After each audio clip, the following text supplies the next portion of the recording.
England, 1786. The prisons are full. For decades, Britain had been shipping its criminals to America. Then America won its independence, and that door slammed shut. So in 1787, they loaded 11 ships with 775 convicts and pointed them toward the other side of the world. 8 months at sea, 15,000 miles. 48 people died on the way. When they finally arrived, no European roads, no European buildings, nothing they recognized as a town, just the local Eora people and an untouched harbor.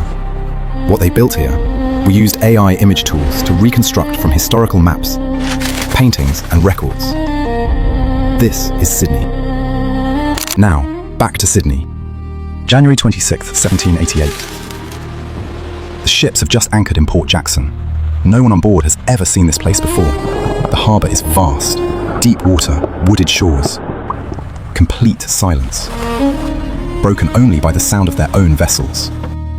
Their commander, Arthur Phillip, called it the finest natural harbour in the world. And looking at it now, it's hard to argue. 3 months after landing, a convict named Francis Folkes drew the first ever map of Sydney Cove. A convict sentenced to 7 years transportation for stealing a coat and a pair of boots. His map shows the 11 ships still anchored in the harbour, a few dirt tracks. Tents for the men, tents for the women, saw pits, storehouses, a blacksmith. While at the same time George Washington was being inaugurated as America's first president, and Paris was days away from storming the Bastille, this was Sydney. That was the entire city.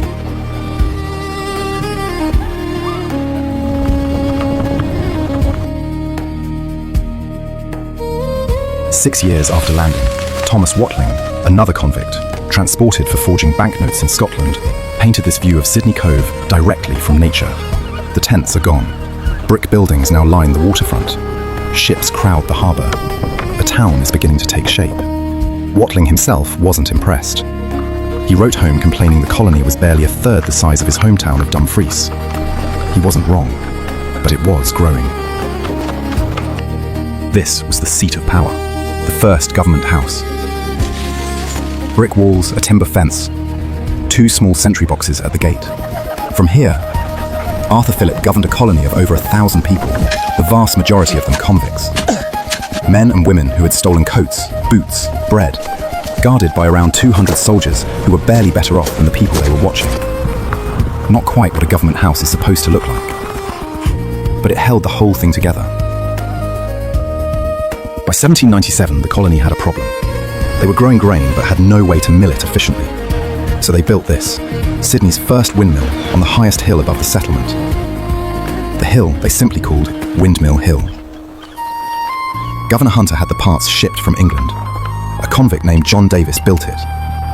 It could grind a bushel of wheat in 10 minutes. Below the hill, the rocks was the convicts' side of town. They lived in their own small stone and timber houses, kept chickens and pigs, grew vegetables in fenced gardens. After their government work ended in the afternoon, they were largely free, running private trades from home, baking bread, forging tools, opening pubs. Less a prison, more a rough working village clinging to the sandstone. The windmill lasted 3 years before falling into disrepair. But the hill kept its name, and today it's where the Sydney Observatory stands. By the end of the 1790s, Sydney was no longer just a cove.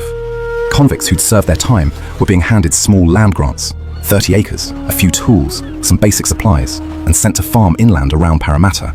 Roads were being hacked through the bush. The Hawkesbury River region was already being farmed before the road to reach it was even finished.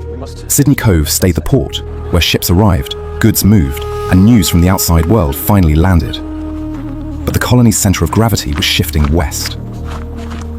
11 years after the first fleet anchored here, with no plan and no food, there were now farms, roads, a second town, and a population pushing 5,000. It wasn't England, but it was starting to look like something permanent. 15 years after the first fleet, this is what they'd built. Sandstone houses climbing the hillside, fenced gardens, a working wharf. Ships from 3 continents anchored in the same harbour where there had once been nothing but bush. The population had reached around 7,000. Trading ships were arriving regularly. The colony was no longer waiting for supply ships to survive. It was starting to trade on its own terms. Convicts were still arriving. but so were free settlers, merchants, and sailors who never left. Sydney was becoming a place people chose, not just a place they were sent.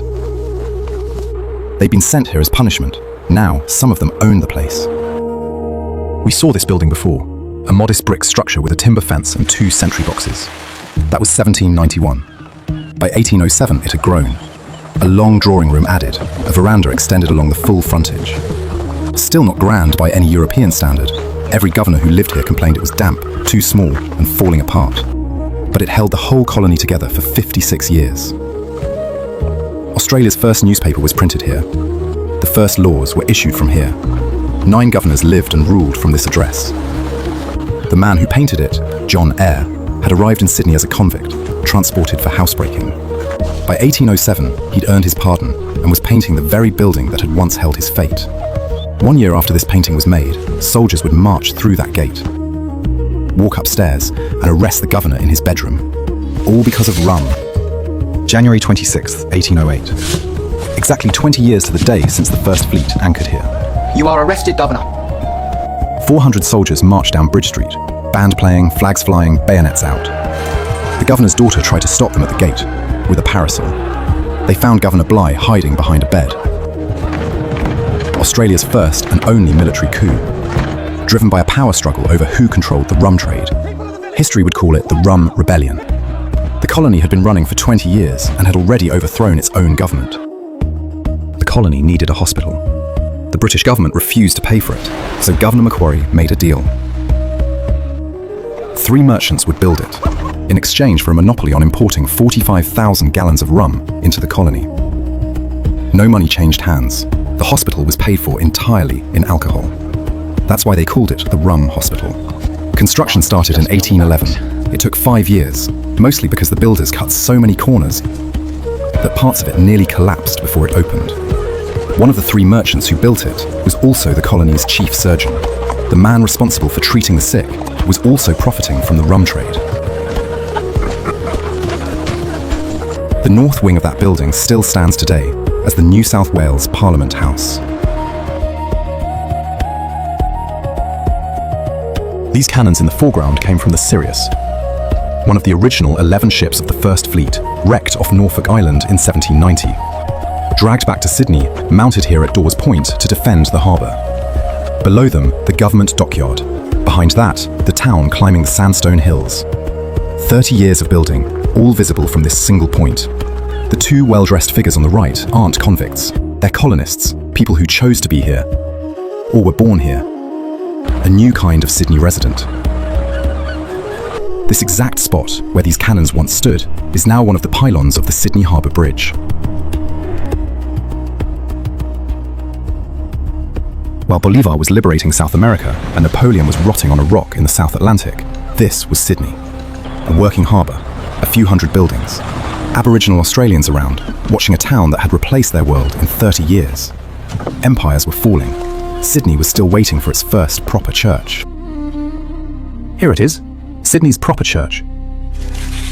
The first one was mud and sticks, built in 1793 by convict labour. The convicts burned it down 5 years later. This replacement was stone, with a 150-foot round tower bolted on the front. It looked wrong, everyone agreed. They called it the ugliest church in Christendom, built from cheap materials by people who had never built a church before. And it showed.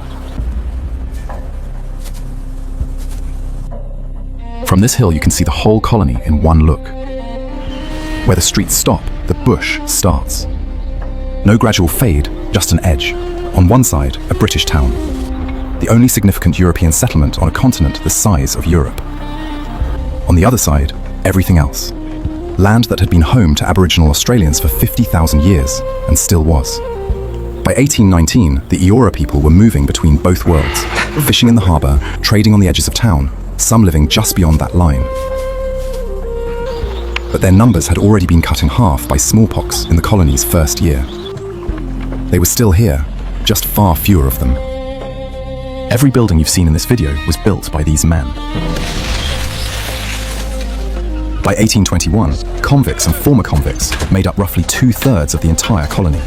They quarried the stone, laid the roads, built the churches, the barracks, the hospital, from dawn to dusk, watched by armed overseers. Flogging was standard punishment for going too slow, but it wasn't a simple story. Some were assigned to private settlers. Conditions varied wildly depending on who owned you. A lucky few, like Francis Greenway, used their skills to carve out real lives. Most didn't. The men in this painting are breaking stone. Some are serving 7 years for stealing bread. Some will never go home. This is where they slept. Before this building opened in 1819, convicts were scattered across Sydney, renting rooms, sleeping rough, disappearing into the town at night. The government had no idea where half of them were. Macquarie's solution was to put them all in one place. 600 men, sleeping in hammocks stacked 3 high, locked in at night, marched out to work in the morning. Francis Greenway designed it, a convict, building a prison for convicts. He did such a good job that Macquarie gave him his freedom. The building still stands today. It's a UNESCO World Heritage Site. Remember the ugliest church in Christendom? This is what Sydney looked like when it actually tried. St James finished 1824, sandstone, Georgian, elegant. The kind of building that said the colony was no longer embarrassed about itself. Hyde Park in front of it, gas lamps going in, proper streets, carriages. Sydney had stopped looking like a camp and started looking like a city. St James's still stands today, the oldest church in Sydney, still holding services every Sunday. This is the view that told you Sydney is in a new phase.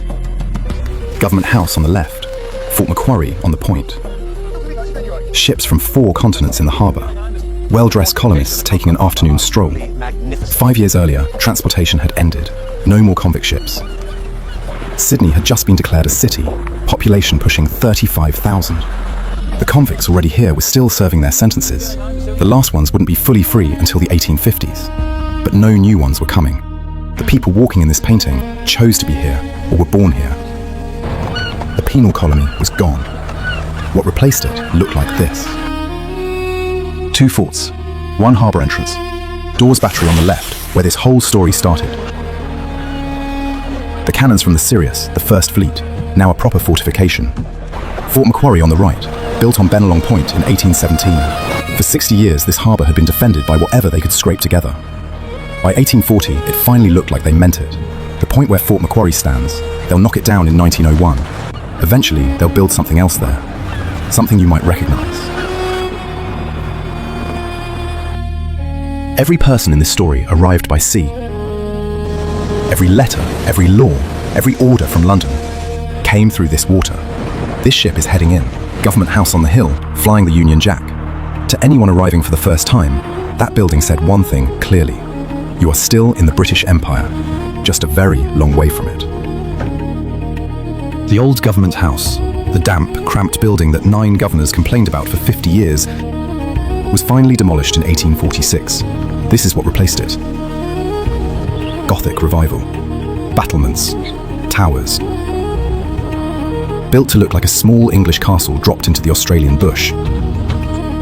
It looked like England. That was entirely the point. Across the world, colonies were breaking free. Latin America had thrown out the Spanish. Europe was erupting in revolution. The United States was 60 years independent. Sydney flew the Union Jack and didn't seem to mind. A colony built on punishment finally had a proper court of law. The Supreme Court opened in 1827. Next door to St James's Church, on a square Macquarie had planned as the civic heart of the city. The courthouse was originally designed as a school. Someone in London decided a court was more important. In front of it, Hyde Park, dedicated as public green space in 1810. The oldest public parkland in Australia. Convicts had raced horses on it before it became respectable. 30 years earlier, justice in Sydney meant a military officer and a flogging post. Now it had sandstone columns and a chief justice. Both buildings still stand today. This is George Street, Sydney's main street since 1788. The same road that started as a dirt track between the first tents.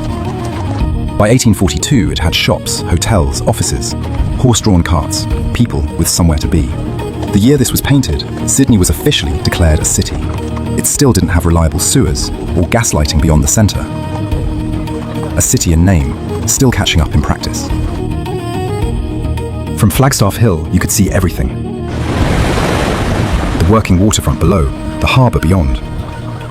The Blue Mountains on the horizon, 60 kilometres away. Millers Point was the rough end of Sydney. Wharves, warehouses, sailors, labourers.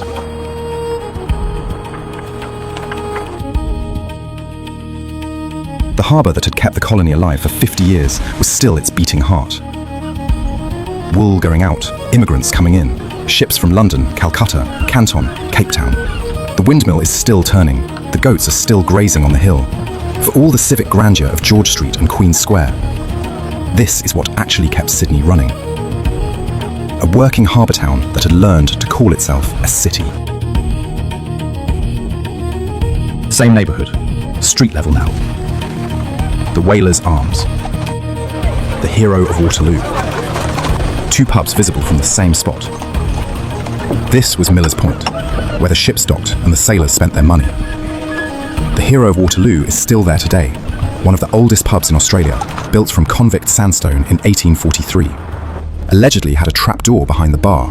Drunk sailors dropped through it, woke up on a ship halfway to China. Sydney had its grand buildings. It also had this. This is the tank stream, the reason Sydney exists. Arthur Phillip chose this exact spot in 1788 because of this freshwater creek. The tide is turning, Mary. It supplied the entire colony for its first decades. By 1852, it was a drain, choked with waste, too polluted to use, running between the back walls of buildings that had grown up around it. The city had long since found other water sources and forgotten about this one. The women washing clothes on its banks probably didn't know they were standing on the founding reason for the entire city. This is the road west, Sydney to Parramatta, the colony's second town, 25 kilometres inland. The toll gate meant the colony had grown enough to need roads. And roads cost money. You paid to use them. The round booth on the left is the tollkeeper's hut. Someone sat in there all day, collecting coins from passing carts.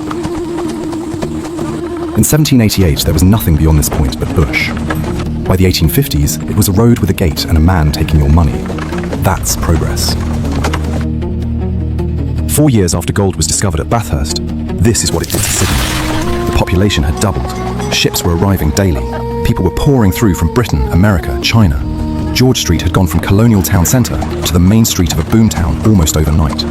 The tents of 1788, the dirt track of the early years, the modest colonial street of 1842, and now this. 67 years, that's all it took. The gold rush didn't end here, it was just getting started. 100 years after the first fleet. This is what a camp of tents became. 400,000 people. Steamships and sailing ships packed 30 deep in the harbour. Factories, railways, cathedrals. A city that stretches further than the eye can follow. The town hall clock tower in the centre. St Mary's Cathedral rising on the right. Still under construction, still not finished. Sydney was always building. 30 years earlier, it had been a colonial town. The gold rush changed everything. Money, people, ambition, and it never stopped. 100 years of this, from 11 ships and a prayer to this. Sydney wanted to show the world what it had become, so it built this. The Garden Palace, modelled on London's Crystal Palace, built in 8 months. A dome 65 metres high, 14,000 exhibits from 34 countries, over 1 million visitors in 7 months in a colony of 700,000 people. Then, at 5:40 in the morning on September 22nd, 1882, fire. The whole building was gone in 40 minutes. Government archives, museum collections, census records, all ash. Eyewitnesses said the statue of Queen Victoria was the last thing standing, surrounded by flames on all sides, until that too fell. The cause was never found. January 1st, 1901. Sydney Town Hall, lit up for the birth of a nation. 6 British colonies had agreed to become one. The Commonwealth of Australia, still under the Crown, still a dominion, but with its own parliament, its own prime minister, its own flag. 113 years after 11 ships dropped anchor in an unfamiliar harbour, the continent had a country.